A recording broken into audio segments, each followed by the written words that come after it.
All sports, all plays. Yeah. All sports, all plays. All sports, all plays. 365, we making up plays. You talking the game, get you to the days. We're high in the court, the dime in the lane. Variety topics, living the same. All presentation, sports information. In the airways, taking the nation. All sport, all plays, like working your faces. Grace at the field, so tie the laces. All sports, all plays.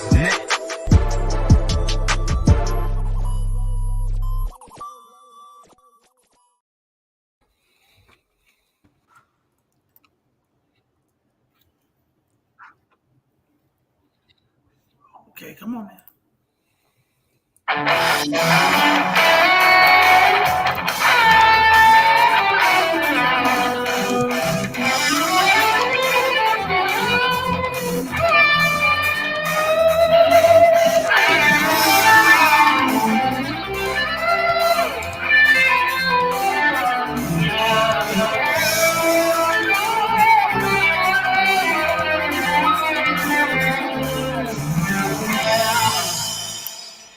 What is up, everybody, and welcome to another awesome edition of Unscripted. Logan got sick on me. Frankie's got to work. Gonzo's in the hospital. I mean, what the hell? What the hell? Everybody's got all kinds of craziness going on in their lives. So I went to my all-star, my number one uno, my Cowboys fan, Tony Hollingsworth. Say what's up to the people, Tony. Hey, what's up, everybody? I think this is only my second ever time being on Unscripted.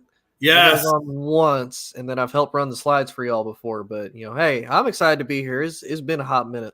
It's been a hot minute since I've done any other show other than my own here on ASAP. So, and if you don't know, Tony is a man of many, many talents. And, I just want to start off real quick. I was thinking about this today, man. So obviously Brady has come back to the Bucs real quick, and I still haven't seen no mention of Gronk anywhere. Do you think that they're going to do that, or what do you think is going to happen with that, Tony? Is he going to come back?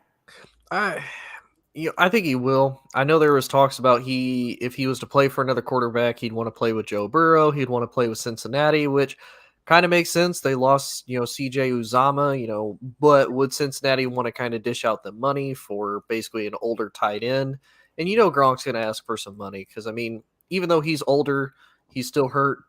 You still get a lot of production from Gronk. And if anything, he's still a big red zone target for Joe Burrow. Right. That would really be, to me, the only place I could see Gronk going other than maybe back to Tampa. But maybe he's just one of those, he's just going to kind of wait it out. We know Gronk is a party guy. He's a college dude. He's probably just going to hang out until, about midway through the summer, and then Gronk will come back, I think. I think he'll come back probably to the Bucs, and he'll probably run it back one more time with Tom. And that's kind of what I'm thinking, too. McAdoo, not to switch gears, but I'm going to switch gears. McAdoo came out with the Panthers and has basically declared Darnold their starter. Do you think that essentially takes them out of the running? Because they are the inside favorites to get to go out there and get Baker Mayfield, which obviously Robbie Anderson said, "Oh, hell no, we're not doing. I don't want y'all doing that." So now, does that basically kill any kind of bringing him in? I don't think so, because if you look at that same interview when Ben McAdoo talks about that, he's like, is Sam Sam is our starting quarterback, and then I was supposed to work on getting better about what I'm telling you guys, how I'm supposed to tell you guys, and I told you that Sam is our starting quarterback. I shouldn't have said that. So I don't think that they're completely sold on Sam Darnold. I think honestly, and it's probably going to shock a lot of people, I think Carolina is going to be one of these teams that is going to go all in on a Matt Corral, a Kenny Pickett, or a Malik Willis kind of that early on in the draft. I think they could be one of those sleeper teams that if the right player comes about, like if, say, like, Aiden Hutchinson from Michigan falls down and they really want a defensive end, they'll go after him. But if not, I could very easily see Carolina as one of those sneak teams that grabs a quarterback first chance they get. Speaking of Aiden Hutchinson and slipping down, obviously who has the number one pick in the Jacksonville Jaguars. They obviously have what I consider to be a competent coach, obviously a Super Bowl winning coach in Peterson. Mm-hmm. What do you think, man? I mean, what would be the chances? How bad could you screw this up? I mean, Aiden Hutchinson clearly, in my opinion, is the number one pick in the draft because that's really what they need is the best talent available right now. Because let's be honest, they need talent everywhere. Mm-hmm. They already have, quote unquote, their quarterback, right? Mm-hmm. So, I don't know, Tony, do they screw it up? To be honest with you, if it was the old Jaguars and like the Urban Meyer, yes, 100%. I think Urban might have done it just because it's a Michigan kid. Right. I think with Doug Peterson and even some of their offseason moves, other than giving Christian Kirk like number one wide receiver money, Jacksonville has quietly made some pretty decent signings as far as, some of their free agent signings. They did get Christian Kirk. Who else? They signed a couple other big ones. I can't think of any of them off the top of my head. I was just really surprised when Jacksonville was making some of these like big moves. Right. And it kind of shows that Doug Peterson is already kind of having that imprint in Jacksonville of this is how you're going to run a franchise. This is how we're going to do this. This is how we get back to a winning culture here. And these are going to be the players that I put in and help build around to make this happen. And I'm going to look for the free agents that they added in the meantime. Yeah, it's interesting to me. Obviously, the last thing I want to kind of point out is, it's interesting to me. There have been I've heard some minor speculations that before Brady had come back to, and I know kind of all over the place, but I know kind of before Brady was come back to be the savior of Tampa football for this year, that he was in some sort of negotiations or possible negotiations or something of that nature. I saw in an article on ESPN where he might be wanting to get a minority stake in the Dolphins. Have you seen that? I did. Yeah, he was planning on coming back. And I saw potential a minority owner, but I also saw too maybe coming back playing for the Dolphins as long as Sean Payton was the head coach because he wanted to face New England twice a year. Yeah. Oh wow, how great would that be? Oh my Lord. That'd be great. Oh, and real quick, those free agent signings for the Jags include Christian Kirk, Evan Ingram. So Evan Ingram kind of gets a new fresh start in Jacksonville, maybe a better quarterback, better offensive system because he's kind of, the same as Daniel Jones. He's been in a carousel of coaches. They get Brandon Sheriff from Washington, who's a great offensive lineman. And then they get they got a defensive lineman who his first name's Foley. I'm not even going to try to enunciate that last name. And same with the linebacker. Linebacker's like, wow. But no, Jacksonville did a lot of great signings. And then, yeah, I think it would have been hilarious and great to see Tom Brady face the Pats twice a year, and especially with the team that gave him the most issues whenever he was with New England. It was like Tom Brady only ever struggled when he went to Miami and played the Dolphins for whatever reason.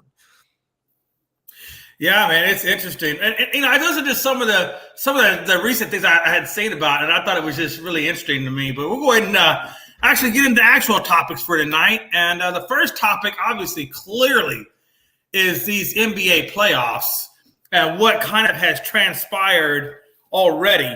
And I'll tell you, obviously, was it Marcus Smart that got the Defensive Player of the Year, wasn't it? I don't know. If I'm not mistaken, I believe it was Marcus Smart. And I'm really surprised that Mikal Bridges, number one, didn't pick it up. Yeah. But it's interesting to me because now they kind of solidified the MVP down to obviously the three most possible choices, which was Giannis, Joker, and Embiid. And I'm telling you, if Joker does not get this, it's crazy because I don't think Embiid has completely shown up in all of the playoff games. Obviously, the 76ers have won. It's not like they haven't won, but it's come from a lot of contributions of other players, not just Embiid. Matter of fact, Maxey had a really good showing. I believe it was in game one. Yeah. And Joker really pretty much has been the solidifying factor for the Nuggets. And let's be honest, the Nuggets don't have a whole hell of a lot. No. You know what I'm saying? So I can't – and nothing to take away from Giannis because Giannis is playing great too. But again, Giannis has a lot of supporting characters and supporting cast. And let's be honest, they damn near almost lost game one because they blew that 16-point lead and allowed Chicago to hang around. And actually, I think at one point they took a 1-point game lead. I think it was like 78-77 before, of course, obviously Milwaukee took that win. Yeah. But I think Joker I don't know how much more he really needs to do to prove MVP. But, obviously with Embiid getting the scoring title, that's going to look like a notch in his belt that maybe they just can't overlook. What do you think, Tony? Yeah, no, I definitely agree. And I mean, you gotta think about it too. When you look at the team that Joker's on, he's on the Nuggets. It's like Right. You're going up against a battle tested Golden State. You're going up against a Golden State that is coming back into their form that was pre Kevin Durant. Like they were a solid team before KD got there. KD gets there, turns them into this super team that decimates the entire league for years, and then now they're coming back. Golden State's finally healthy. They're not the punching bag anymore. But Joker is one of these. He's really carrying Denver, and I know you and I have talked about this before. If you look at Denver and you look at Utah, these are two teams that they have star power. It's not like they're completely devoid of it. They have the players there to be able to be successful and to win, and they're almost always guaranteed to be in the playoffs. But it's like one player can only do so much, and Right. And I hate to even bring it up. LeBron is a perfect example. Like in the East, it's like, yeah, you can run through the East all you want until you get into the finals, and then you have to face an entire team like a Golden State. We've seen it even last year with Giannis. Giannis had to get some help in order to actually go up against Phoenix, and they ended up taking home the win. Right. To me, I think Joker solidified it because he really is the most valuable player for Denver. And I think, honestly, if you took Joker away, Denver, I don't even think would be relevant. No, Denver are probably right down there with Sacramento and all those other teams. Let's just be quite honest. I mean, they're hovering. Exactly. I want to come back and I got about 7 or 8 things I want to talk about, story things that I want to kind of talk about these playoffs before we get to the 9th one, which I just kind of really thought about. Keep in the back of your mind, John Morant. I know he had been kind of thrown around in some discussions for MVP, but obviously, if you looked at his performance, we'll come back to this in a minute, but I think you can see why he now has a lot still left to improve upon before they can put him in those types of conversations. We'll come back to that in a minute. Is this the last stand in Salt Lake? Utah currently is in a tie right now, 1-1 with Dallas. Utah obviously took game 1. Dallas came back and took game 2. And remember, they don't have Doncic, and I don't know if Doncic. They still have not said if he's going to play in game 3 or not. That's still kind of out there, so we'll have to wait and see. But right now, Salt Lake has had a 598 win percent this season, but for whatever reason, they we know that they can't get past the second round. Could Donovan Mitchell, go back to NYC? That I believe that's where he's from. Mm-hmm. There is a rift between. Obviously, we know there's a rift between Gobert and Mitchell. Quinn Snyder there's been speculations that he might want to try other avenues. So, my question to you, Tony, is: do you think this is the last, like a make or break for the Utah Jazz this season? Oh yeah, because I mean, it reminds me a lot of Denver. It's not for lacking of star power. It's not for the fact that they're not relevant. And it's not even for the fact of it's not like they haven't been able to be decent in the West. I remember, for the last 2 or 3 years, most of the time Utah is like right up there. If there's no clear definitive number 1 or number 2 seed, Utah's usually filling about 2, 3, maybe 4 at the absolute lowest. So, I mean, they have the formula there. But yeah, it's the same thing. It's they turn into an entirely different team in the playoffs, and the fact that they let Dallas not only win the second series without their best player says a lot about Utah. Is it the nerves? Right. Is it they just don't have the experience? What is it about Utah that you can't beat a team without their best player? Because right. it's not like the Mavs are swimming with 4 or 5 of their all-stars. They've got decent players. But you're beating a team you're losing to a team without Luka, which I guess the biggest question is how do you manage to do that? Exactly. I mean, let's be honest. They don't have their best player. Dinwiddie probably comes in Dinwiddie has come in to replace Luka, and he averages about 15. Luka averages about 28. So you can see there's about a 13-point disparity right there. So I don't know how that actually happens. Because they really should not be struggling against this. They should be up 2-0 right now on Dallas because Utah has all their key guys. And I was looking up here. What kind of gets me, or what I think about you when I think of Utah is Utah does not have that clear number 2 guy. They got Gobert. Not that Gobert isn't a great player, but he's a rebounder. He's kind of a defensive guy, but he's not really big on the offensive side of the glass.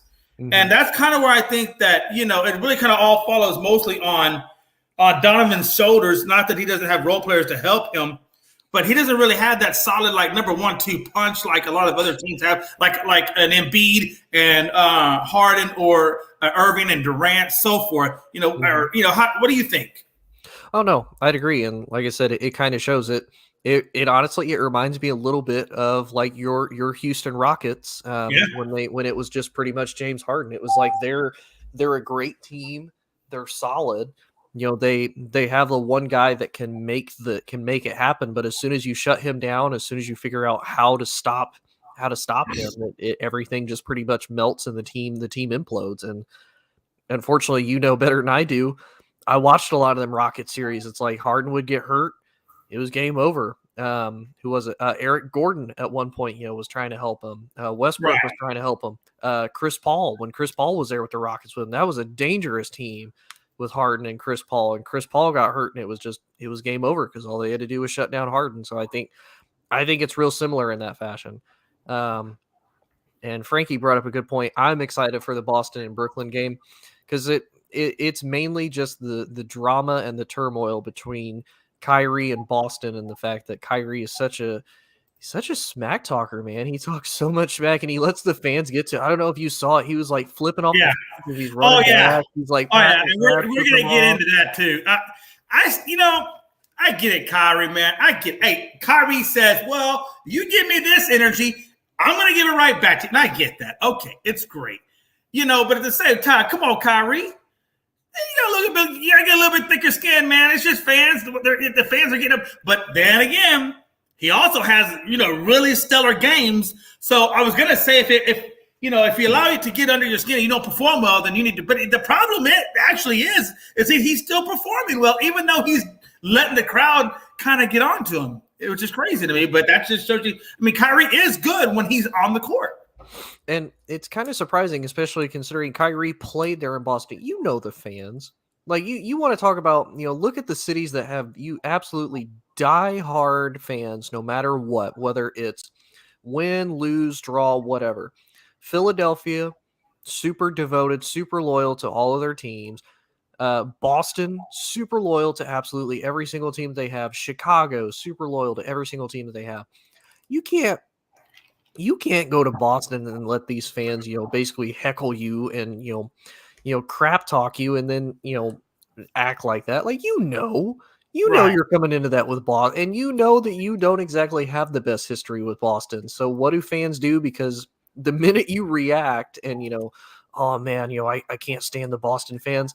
Okay, you're giving them more fuel to the fire to continue to mess with you even harder. Like, that's exactly. Oh, absolutely. Absolutely. And the thing about it is I just have a hard time with, when I see them do that, because to me, it just lowers the standard of the game. When I see people flipping off, to me, it just takes away from the whole professionalistic aspect. I mean, Jordan, I'm sure when Jordan went into other facilities, or even when LeBron goes into other facilities, that, all the great players are given a hard time, for crying out loud. But, they're not doing that kind of stuff. They're still keeping it professional. Even though LeBron may talk, but he's not going to flip you off. I've never seen LeBron do that. No. And I know LeBron probably takes a lot of trash from a lot of people. Yeah.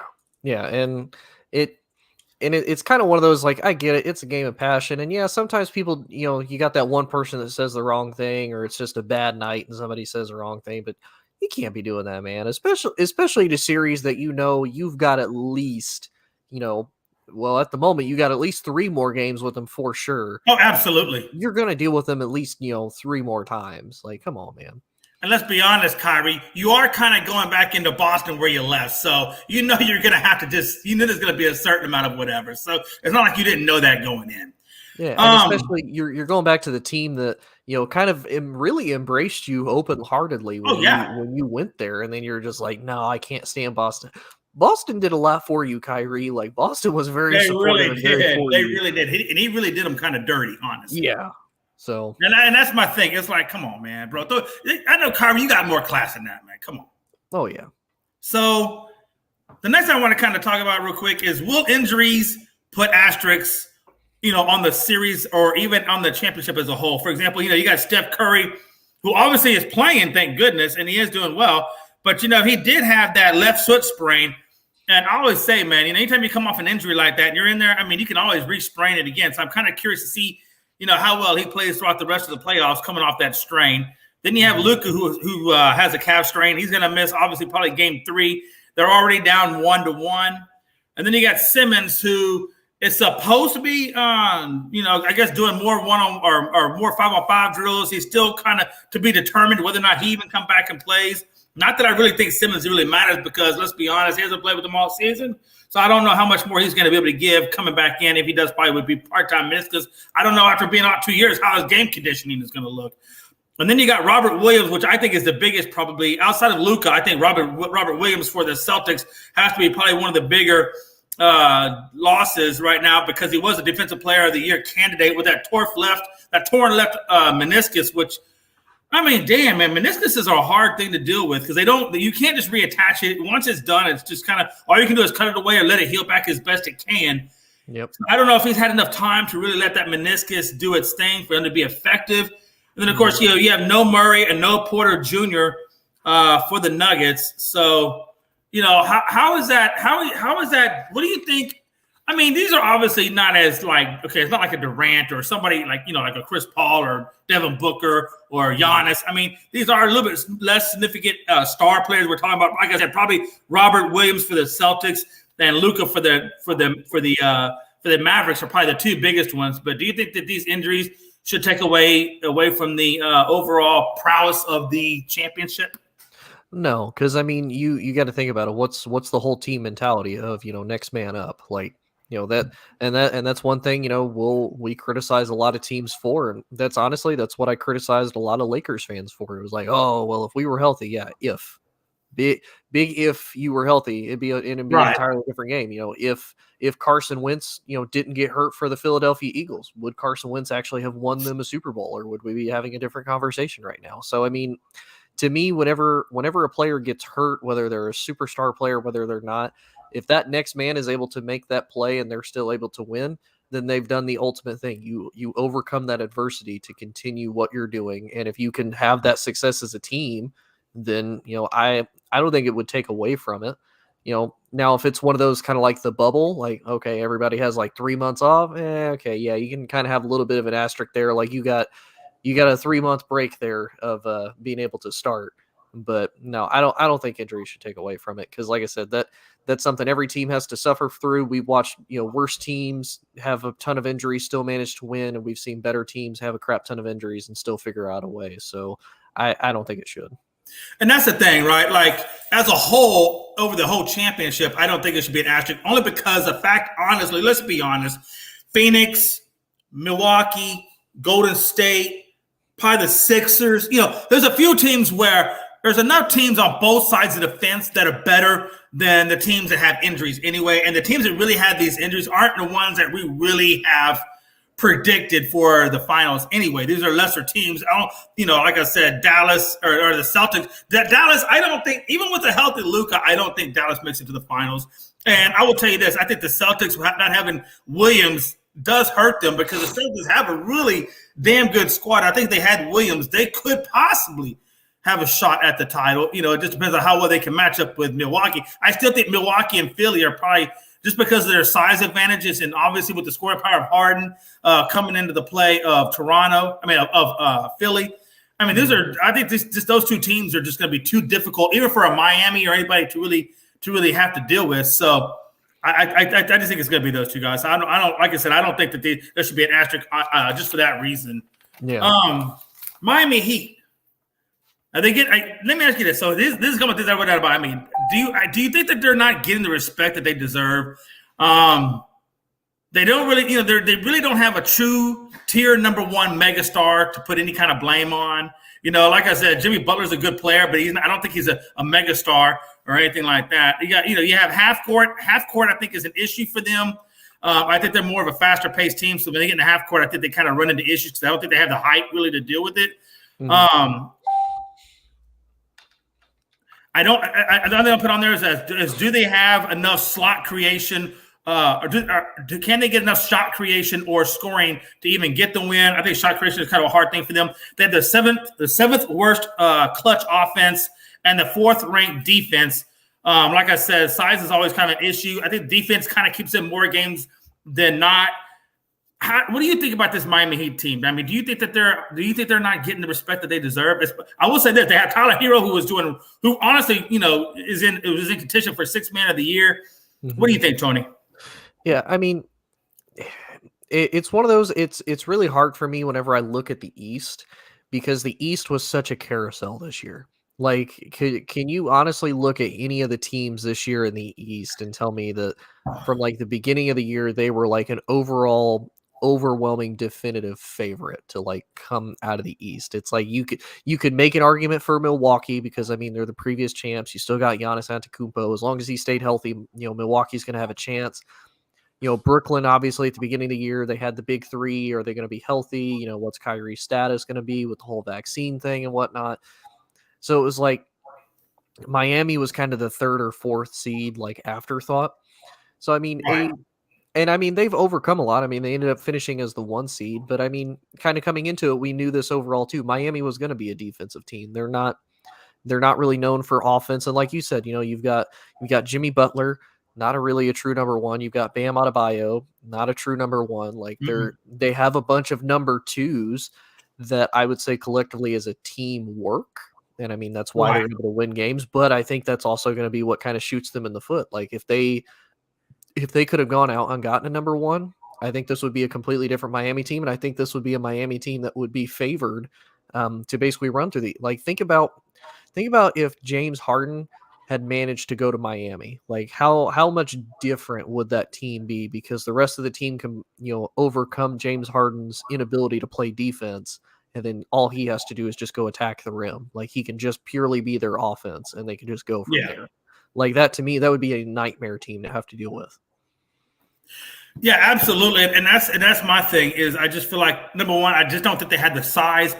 And, and like you said, they have 3 number 2s and Adebayo. And then, of course, they got Lowry. And then, of course, Jimmy Butler. So when you got 3 number 2s, but you really don't have that number 1, your number 2s have really got to play lights out.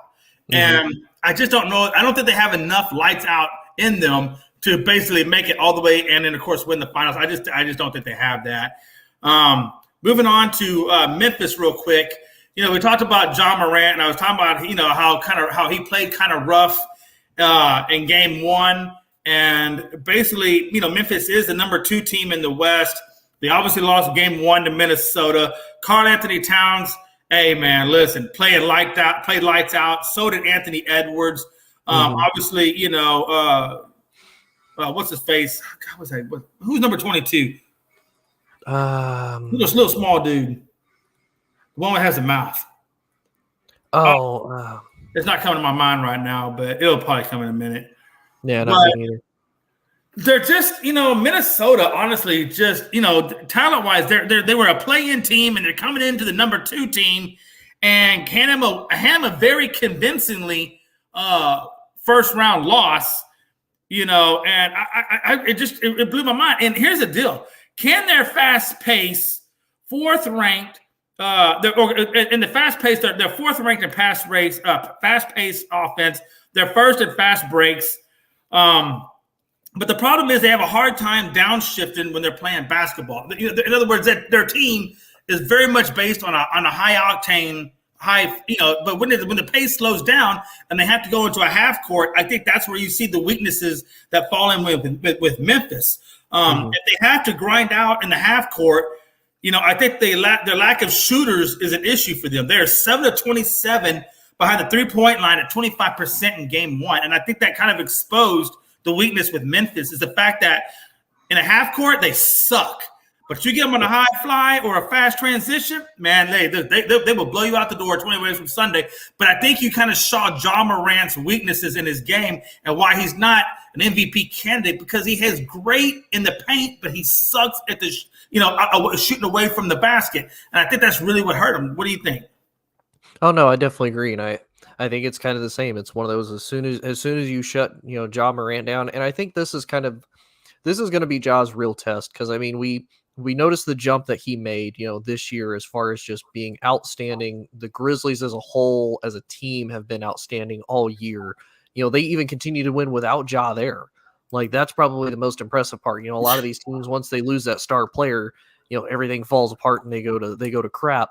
But Memphis was one of those teams, they were able to still keep it together. And yeah, and I think a lot of this is playoff basketball.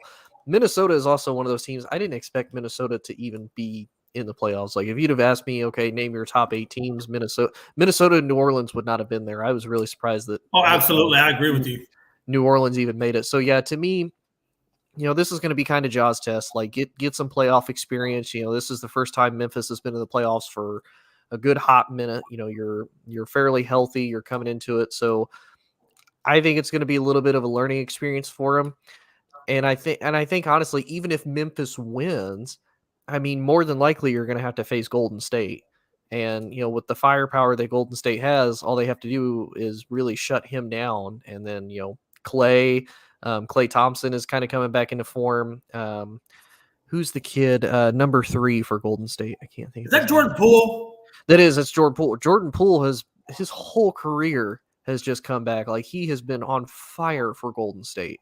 And then, of course, you still have, Steph Curry. Steph is like, yeah, I'll play. I don't have a problem with that.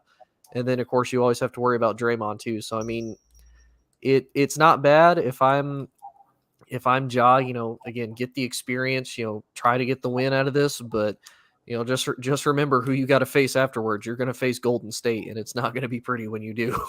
Oh no, absolutely not. And Patrick Beverly was the one I was thinking of. Number 22 is Patrick Beverly. Yeah. And he used to play with the Rockets, and he's just, man, he can really get under your skin. I think that's like his main gift at basketball, is just being able to play the psychological game with you. And I think he did, he's done quite well with Memphis, and it's going to be interesting to see kind of where Memphis, how they play. They play again tonight, so it's going to be interesting to see if they bounce back, if they can get back into it. But like I said, man, when you got that weakness of the slowdown game, and I think that Memphis or Minnesota knows that in their game plan, so they're going to keep trying to continue to slow it down. It's going to be interesting to see how Memphis can come back to that. To me, yeah. And I'm watching the Hawks and the Heat kind of right now on TNT through their website. They're about to tip off, so I have a little bit of updates as far as how the game goes throughout. Yeah, absolutely. And then we kind of go into the third or the fourth point and talking about Golden State, a little bit more into Golden State. Obviously, does Dub's Big Three have another title run in it? They had the original Death Squad in the first championship runs that they had under Kerr, and now they got this Death Squad Part 2, which basically features obviously Poole, Green, Klay Thompson, Seth Curry, and Andrew Wiggins. So that's kind of like their new Death Squad that they're dubbing it as the Death Squad Part 2. Obviously, Curry is still an offensive force. He's kind of currently coming off the bench, but he's still getting 23, 24 points, and he put up close to 30 points, 25 and 30 points. So, Green obviously is still their best defender. Mm-hmm. What do you think about? I mean, if you look at, they're 123 and 107 over the Nuggets in Game 1. They play their best ball. They're playing their best ball right now. Green's got 12 points, 6 and 9. Wiggins is 16, 9 and 2. Thompson is 19, 3 and 2. Poole, like we talked about, scored 30 points, 1 and 3. And then Curry dropped 16, 3 and 4 coming off the bench in Game 1. So they're obviously playing, at a good pace. I expect Curry's numbers to go up. I would expect maybe Wiggins to go up, or not Clip Wiggins, but Thompson's even possibly go up a little bit more as competition probably gets a little bit more stiff. I think they're still kind of playing loose right now. But, man, what do you think? Is the Death Squad back? Or can we take them seriously to make a title run and go up against probably the Phoenix Suns? Oh, definitely. And I mean, like you said, we look at the lineup, you've got Jordan Poole, you've got Thompson, you've got Green, you've got Wiggins, you've got Curry. That's just the Death Squad. And, that's not even including, Lee's actually had a pretty decent year. And and honestly, this is a guy that I don't feel he gets, whenever he goes to another team, they expect him to be like a number one, but he comes with a lot of experience. And I think whenever he's a fill-in player, he does great. And that man is Andre Iguodala, who is on the Warriors again. Right. That to me, he's got something as far as being able to teach, being able to fill in. Like he has got one of those intangibles that is able to just help these younger guys. And as far as helping Golden State get back to a championship, he's done it before. I mean, why not do it again? Oh, absolutely. Like, and I don't think he doesn't have to be the man. All he has to do is come in there and do the little things that he does, and that's going to be more than enough for them. Exactly. Yeah, he doesn't have to do a lot, and I mean, think about it. You know, the dude is, I think he's 38, if I remember right. Yeah, he's 38. Yeah, he's 38. 39. So I mean, you obviously you're not going to start him for the whole entire time, but if he only has to come in for what, like 10 minutes, 12 minutes, coming for a quarter, yeah, I mean, you can get more than enough decent play out of him, whether it's defensive, whether it's offense. And again, just teach these younger guys, hey, this is what championship basketball looks like. We've been here. I've been here. We've all been here before. This is what you do to win. And yeah, I think that is really going to be the secret key for them to be able to continue kind of going into the playoffs. And I think eventually going up against Phoenix for the Western Conference. Yeah, absolutely. And then we kind of look at the Celtics for a minute. They obviously beat the Nets at 114-115 on Jason Tatum's buzzer beater. Jason Tatum, man, wow. I mean, he just seems to continuously keep playing at a good level. Obviously, the whole team, Marcus Smart, Jaylen Brown, they're all Theus is doing his thing. They're all playing at good, all good team ball. And let's be honest, Durant didn't exactly look his best in game one. It was a lot of Kyrie and other people playing, but Durant just had a very subpar, sub-Durant type game. I don't expect to see that in game two. I think he comes back and gets that corrected. But let's be honest. I really believe that Durant and Kyrie Irving have to play lights-out basketball the entire way through this playoff basketball. One of them can't take a night off or have a bad night and expect them to be able to win the finals. I mean, their team is just not constructed like that. I think they have to have, those lights-out performances if they want to be able to compete. What do you think? Oh, no, I definitely agree. And looking on here, and since 2019, he's averaged more than 35 points a game in his first game after a loss. So I mean, he's done that consistently for the last 3 years. Right. Yeah, I think he'll come. I think he'll come back even kind of more dangerous because again, it was one of those he got beat at the last second on a buzzer beater.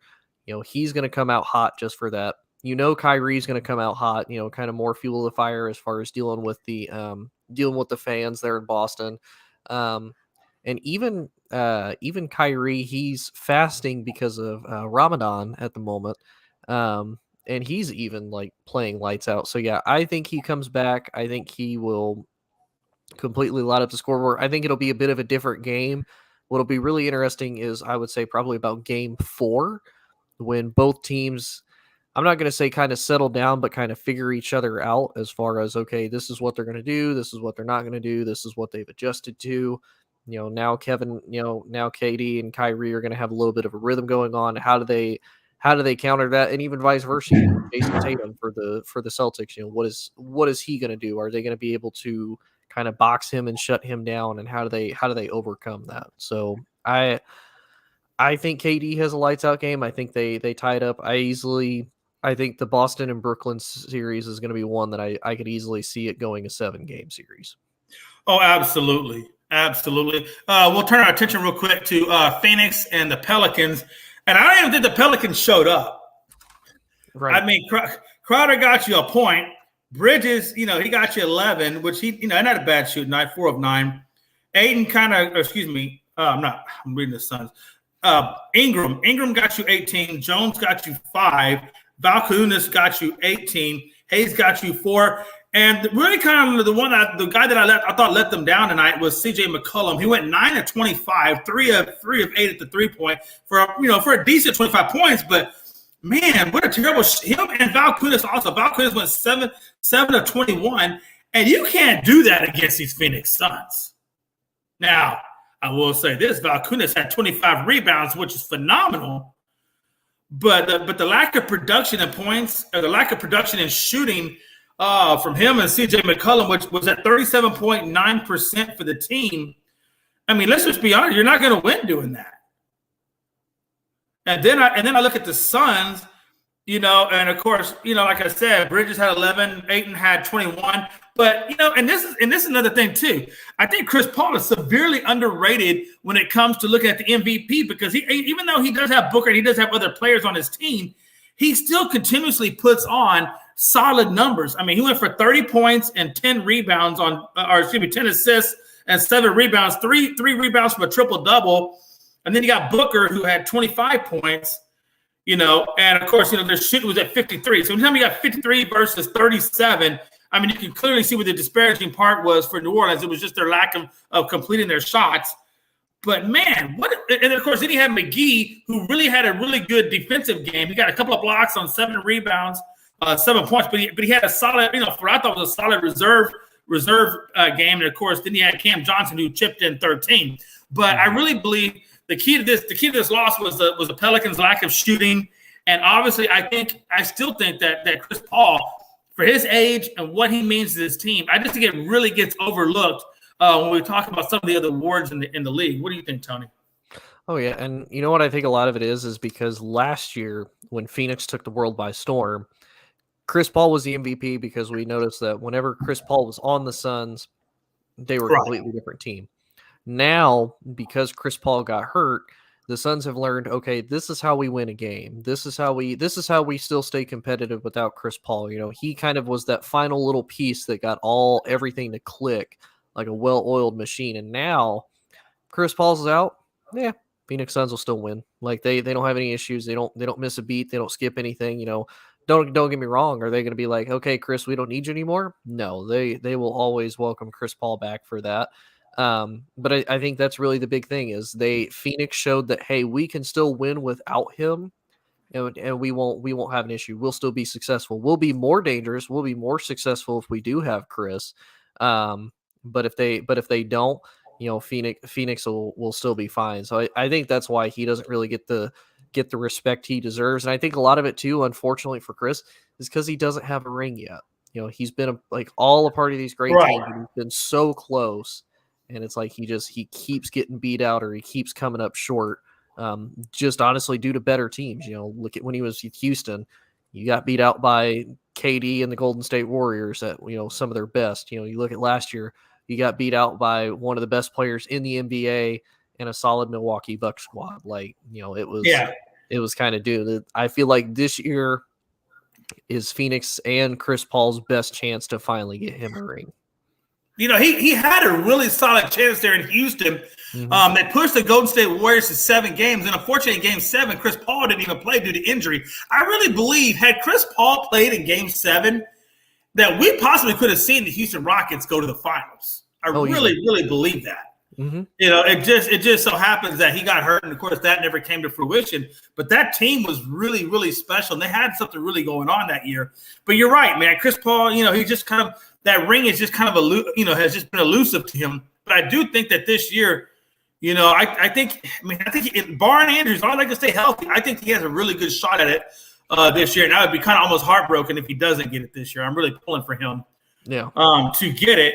So we're going to take a little fast forward and do into our little prediction for tonight's game. Like you said, Miami is currently up 13-9 on the Hawks with about 6:39 left in the first. Who are you predicting to win this game between the Hawks and the Heat? Let's see. It's still in Miami. I'm going to say Miami. And I say that because, Atlanta is one of those teams last year. They kind of took the world by storm, and that's mainly because of Trae Young. Again, I think there is limitations. Once they lock down Trae, there's limitations to this Atlanta Hawks offense. And, Miami's a great defensive team. We've seen it all this year. Like you said, they rank 4th overall? Yeah. Yeah, and that's hard for one kid to overcome, especially a kid that just like Ja Morant, still kind of coming into his own. He's still learning, he's still growing. Now, I will say they have, and really they don't even have the playoff experience because this is a Miami team that's been in the playoffs, 2 years in a row now and have been able to go pretty deep both years that they were able to go. So yeah, I think Miami takes this one tonight. Because I really feel like, in this particular series, especially for the Hawks, I feel like Trae Young has not actually shown all the way up. I think he's just been kind of off kilter a little bit in these playoffs, especially with the shooting. So I think for that reason, and plus the reason that they play in Miami, I do have the Heat beating the Hawks and going up 2-0, on the Hawks. So I do have Miami winning this game as well. Then we move into the Grizzlies and Timberwolves play tonight. And currently, like I said, this is game 2. So Minnesota is up on the Grizzlies. I'm going to say that I feel like Memphis is going to back. I think they're going to get back on track. They know they have to at least get one game out of Memphis to keep it up without getting into a hole. So I'm going to go Memphis on the win tonight. Who are you looking at? Yeah, I'd agree. I think kind of the same thing. I think it was one of those. I think Memphis expected Minnesota to kind of roll over a little bit more when they first came into this, and now they realize, oh crap, Minnesota actually is here to play. Right. I think Memphis kind of comes out a little bit smarter, a little bit better attitude, and I think Memphis walks away with the win tonight.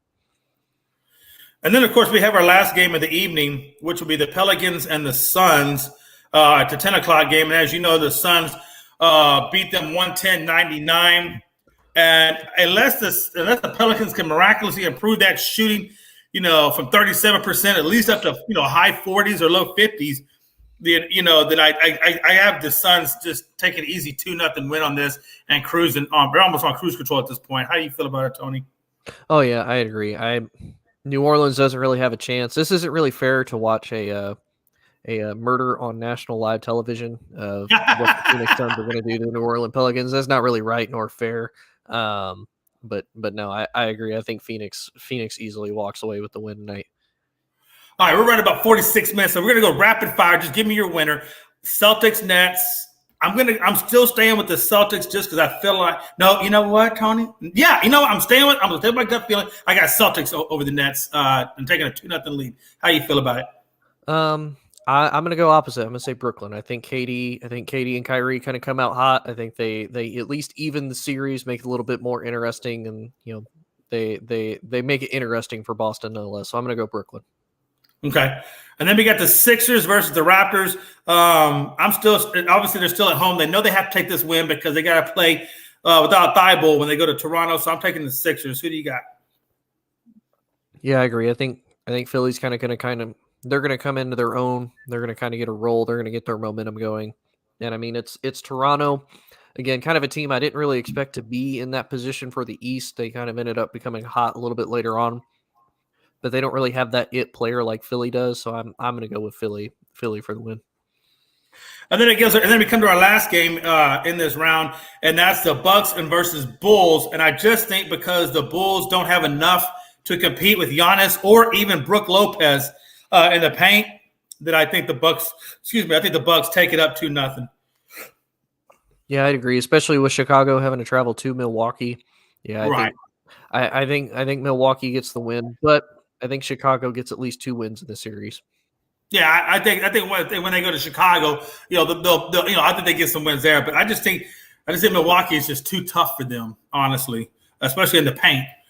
All right, folks, let me go on to our next topic of the evening.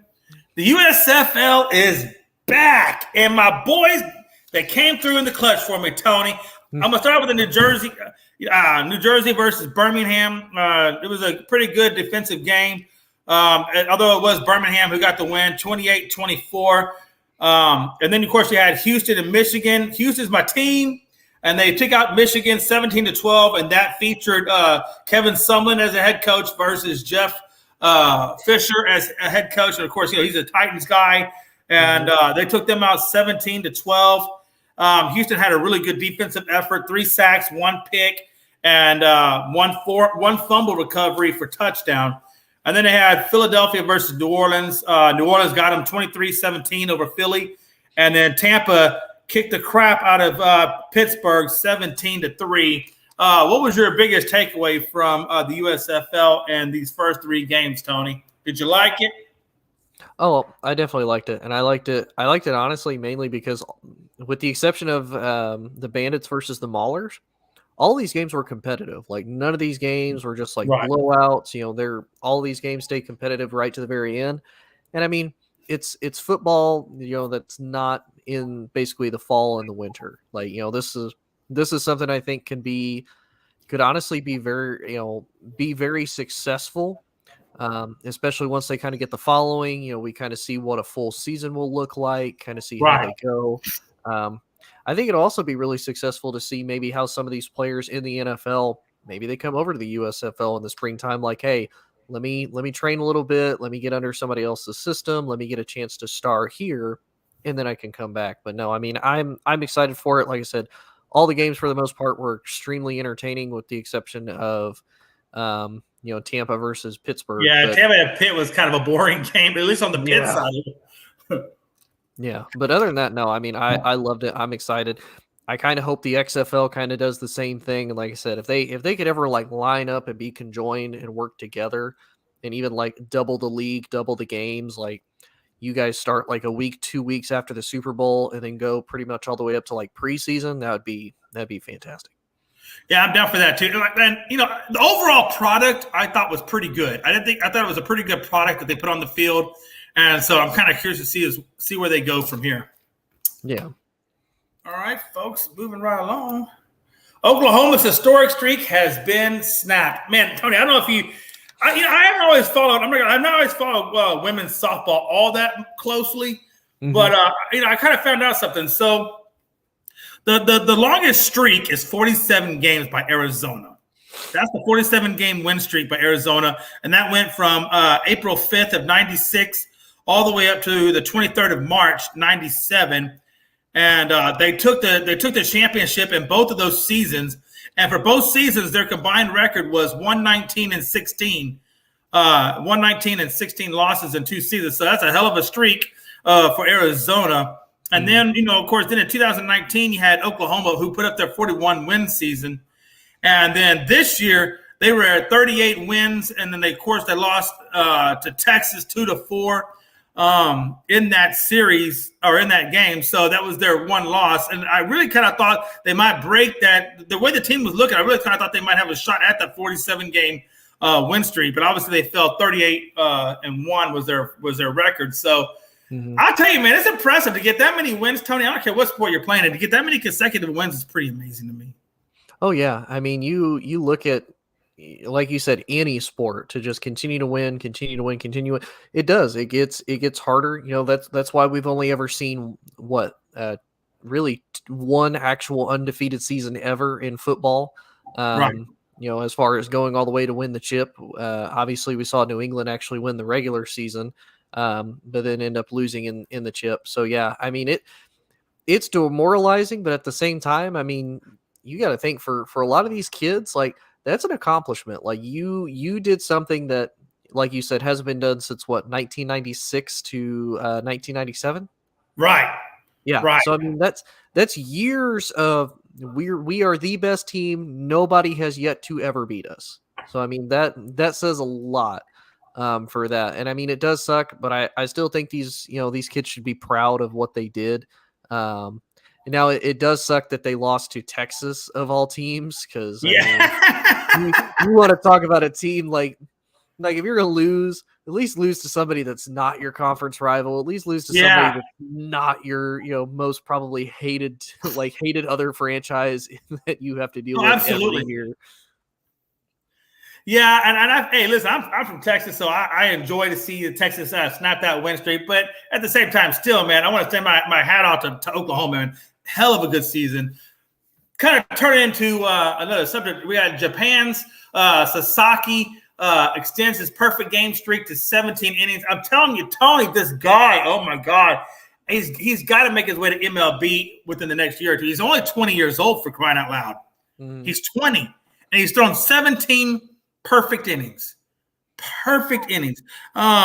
He threw 8 perfect innings after a perfect game before being pulled. They did wind up losing the game 1-0 on Sunday, but they pulled him in the 8th inning, so he didn't even get to compete in the 9th inning. But he had a perfect 8 innings. So of course, obviously the guy that relieved him kind of screwed the pooch there for him. But but in that game, he had 14 Ks on 102 pitches. And he basically, even when they pulled him out on his 102nd pitch, he was still throwing over 101 miles per hour after 8 innings. That to me that's just stupid. he basically faced 52 plate appearances, and the hitter did not reach base. So he went 52 times. They did not reach base. In the 4 games that he's pitched, he's got a 1.16 ERA with 56 strikeouts in 4 games. Wow. Just crazy. 7 hits, 2 walks, and 31 innings. And I'm telling you, at some point, Major League's going to – they're obviously – look, everybody knows they're taking notes. They got scouts there. They know what's going on. Mm-hmm. I really got to believe that somebody's going to come out and make him an offer within the next year or two. What do you think? Oh, yeah. I mean, I agree. I don't watch a whole lot of baseball, unfortunately, so this is this one isn't my forte. But, yeah, I mean, just kind of the same thing as the Oklahoma streak. You know, as somebody that he's so young, you're able to continue to do that is just kind of amazing from both an athletic and a human body perspective. Like you said, the fact he's still throwing 101 mile an hour fastball. Yeah. I've watched videos of people. The amount of like time, strength, and dedication, like the effort you have to put in to throw 100 mile an hour fastball is ridiculous. And the fact that it really is. And the fact that he's able to consistently do it, yeah, I very easily see him going into the pros, no issues. Again, not a big baseball following. I do know, and I'm going to start a little bit of fire here when I say this, the Yankees are more than willing to just pay out to be good and be decent. So, I mean, I could see the Yankees being like, here's a 10-year, like $1 billion contract so that, you know, exactly. I mean, because as long as he can stay healthy, I mean, my God, man, you know, and that's the thing, because you don't see people with that level of endurance, even at 20 years old. There's not a lot of pitchers at 20 years old that are even throwing with that endurance for that long a time. Oh yeah, because eventually you do break. I mean, you get tired, or you think you get tired anyway. I mean, well, it's a violent motion, isn't it? I mean, when you're pitching, that's pretty violent on your body. Oh yeah, violent. And a lot of times the lactic acid will build up around your joints. It'll kind of affect your muscles a little bit. That's where you get the sore. It's where you get the aching. Maybe he's one of these guys. He doesn't build that, so he's like, yeah, I can keep going for days. That's insane. I'll go for days. And the thing about so his 2 best pitches, he's always. If I had to say one thing for him to really be able to compete on the Major League Baseball level, is I would like to see him develop at least 1 or 2 more pitches, whether it be a curveball or a slider or a breaking. I don't know. He needs at least 2 more pitches to really truly be effective. But the two that I guess he's known for is obviously his fastball, and then he also throws a fork ball, and apparently the fork ball has a lot of drop on it.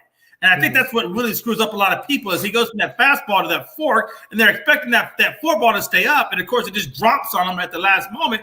And I think that's where he's getting a lot of his strikeouts. So he has a pretty dangerous fork ball to go along with that fastball. But I think if he develops, 1 or 2 more pitches just for Major League Baseball. Let's be honest. In Major League Baseball, I don't know how – I've seen Japan baseball. I'm not knocking Japan baseball, but I think that the hitters in America are going to be a little bit quicker to pick up on that speed versus the fork. You know what I'm saying? Oh, yeah, definitely. Because, I mean, yeah, there's an obvious reason why there's a difference. Like, there's a reason why there's the American professionals and, there's I'm assuming Japan has some type of pro league for their own. So, yeah, I mean, I think that'll be a little different. He'll probably come in and be like, whoa, I'm not used to people being able to do this. And honestly, maybe he's one of those, he just happens to be a big fish in a little pond. Like this is where he has success and he's good to go. I hope not. Cause I mean, again, it's impressive what he's able to do at the age and for the amount of time he's able to do it. But it'll be interesting to see. The thing about it is, when I look at Japan, I can think of two players that have come over from Japan that have had really, what I consider to be really good success. Obviously Ichiro Suzuki was one of them. And the other one, obviously, was Shohei Ohtani. I think it's Ohtani. That's how you say his name, where he can hit and pitch. I mean, of course, he's a conundrum. So there's been like 2 players come over from Japan that I've seen really be able to make that transition from playing in Japan to playing in the pros here. And I hope he makes it over here. And I hope he does well, because I tell you, man, I'd love to see the Astros take a flyer on him and see how well he pans out. So we'll see. Oh, definitely. But I definitely think he has a future at some point in states ball. And then we go to the sourness. Tony, I know this. I know you've seen this, and I know I hate seeing the Cowboys get put in this negative light sometimes. But obviously, at least he's not. He's not involved in it. That's the good thing. But 2 are arrested in the homicide involving Cowboys cornerback Kelvin Joseph, Cameron Ray was killed on March 18th, 2022. The guys that were arrested was Aries Jones, 28, and Tyvon English, 21, of Baton Rouge, Louisiana. And apparently the story goes the incident was between two groups of friends. Ray was walking out to his car. There were shots fired from an SUV that Joseph apparently was riding in that killed Ray. And so far, Kelvin Joseph has played in 10 games last season with 2 starts. You know, he's an okay player for the Cowboys. I don't think he's outstanding right now, but it's just, you know, at what point I asked myself, do you get into a car or you've got to know they have guns in it? I mean, what kind of decision are these guys making, Tony? Part of me wants to be like, you know, the kind of optimistic, like, man, it's just wrong place at wrong time. It's got to be wrong place, wrong time. Because I mean, you know, I'm from the Midwest. You know, I grew up. Shoot, half the people that I'm riding with are typically packing. Not as much now. With a lot of people I work with being in the service, is like, they're not packing as much. Usually, if anybody's packing, it's this guy. But I mean, me personally, I only ever go into it with the idea of I'm only going to use this if I absolutely have to. I'm not going to do it as like a measuring contest with another person, another dude. So I'm hoping it's just a wrong place, wrong time. I know Kelvin Joseph's lawyer came out and said that he apparently was in the vehicle but did not have a firearm on him and did not participate in the shooting. However, you know, from a law standpoint, was he abetting? Was he aiding in it? You know, what was he doing? And it sucks because this is a kid that, you know, Dallas drafted him in the 2nd round last year. He came out of he was at LSU, if I remember right. Then he went to Kentucky, and he'd already had some kind of off the field issues and on the field issues even in the SEC while he was there. And now he comes to Dallas, and I feel like Dallas, unfortunately, is just the home for it. But I think honestly, some of these kids, you remember how Des Bryant kind of had the same issue, and so did Randy Gregory. Yeah, like I do. It's like the people got to remember, yes, these are grown men, and especially their size, they're grown men. These are still kids at the end of the day, man. They're young, they're dumb, they're, you know, full of excitement, whatever. Like they still kind of need to be supervised. They need to be parented a little bit until they can get older. You know, that's why there are exceptions. You know, typically a lot of times it's quarterback. It's like, hey, you have to be mature, you have to be the parent, you have to be the leader, and then, you know, other positions sometimes have it, but it just sucks that this is a kid that potentially has a lot of bright future. You know, he could potentially be a steal. We'll see, but it just sucks that, you know, you even get yourself into this standpoint. Oh, yeah, and the absolutely. fact that for the longest time, Dallas was encouraging him to go to the police and talk to them, like trying to help him, and he was like, "Nah, I don't really want to do that." Yeah, because he probably says, "I don't want to betray my friends, this, that, and the other." But hey, man, listen, you might be a little kid in a grown man's body, but you can still go to jail right along with him. Well, and kind of here's my thought too, because I know a lot of times that's this kind of thing. You know, you don't want to rat out your friends. Like you don't. No, nobody ever wants to be that guy. But think about it. Like you have that much integrity, and you are that big of a man that you do that. But are they? Because they could sell you up the river, and then you just SOL, and then your entire life, your entire career is over. Like again, exactly. Because they weren't thinking about your career when they're firing shots out of their SUV at an unarmed guy. Yeah. Like that right there should show you, hey, they don't care about me because now I'm roped in involved in this. Like, exactly, you're gonna be screwed. Like you are getting screwed out of a multi-million-dollar job, my dude. You are making multi-million-dollars right now. Yeah, and that's my whole point. Like, why you're being loyal to them, but were they being loyal to you? Exactly. It's crazy. And you never know until either you got handcuffs on you and you sitting in a little jail cell or not. And that's probably the crappiest part for them, to be honest with you. Tony, you watch wrestling? I do. Not as deep into it, but I still watch it. Yeah, the guys on the show they're getting me into wrestling so we can talk more wrestling and do these WrestleMania things. I'm not going to spend a lot of time on this because we're already about an hour, but I'm just going to kind of blow through the highlights of Raw and what I thought were pretty big things. You had Sonny Deville come out with Bianca, and they kind of got into it a little bit. And then she kind of picked her up and threw her down, or should I say, Bianca picked up Sonya Deville and threw her down, and Deville's like, "Hey, I'm a WWE official. You can't do that to me. There'll be fines." And of course, as you saw later in the show, the fine turned out to be like $1. It was just kind of more or less in your face type of thing. Then you saw, Veer Mahan come out against Brooks. Basically, Brooks just the slaughterhouse going on the sheep going to the slaughterhouse, and Veer, took about within probably the minute. The match probably lasted like 1 minute. He puts that spine buster on him, and then continuously puts the spine buster on him. Continuously hurting him. Even after he won the fight, he typically keeps doing that until the officials have to pull him off and so forth. But typical Veer Mahan type of thing. Then you see Liv and Rhea come out. Liv Morgan and Rhea Ripley come out, and they go up against Sasha Banks and Naomi. And of course, Sasha and Naomi got the win, and Rhea was pissed off at Liv for not helping her out more. And so then Rhea basically backstabs her partner and beats up her partner and leaves her lying on the ground, and then walks off stage. And she basically says, "Hey, she left behind dry. Fuck her," basically, and just turned around and beat the crap out of her. Then you kind of turned on, and they had the KO show, which did the lie detector on Ezekiel, trying to prove that he's really Elias.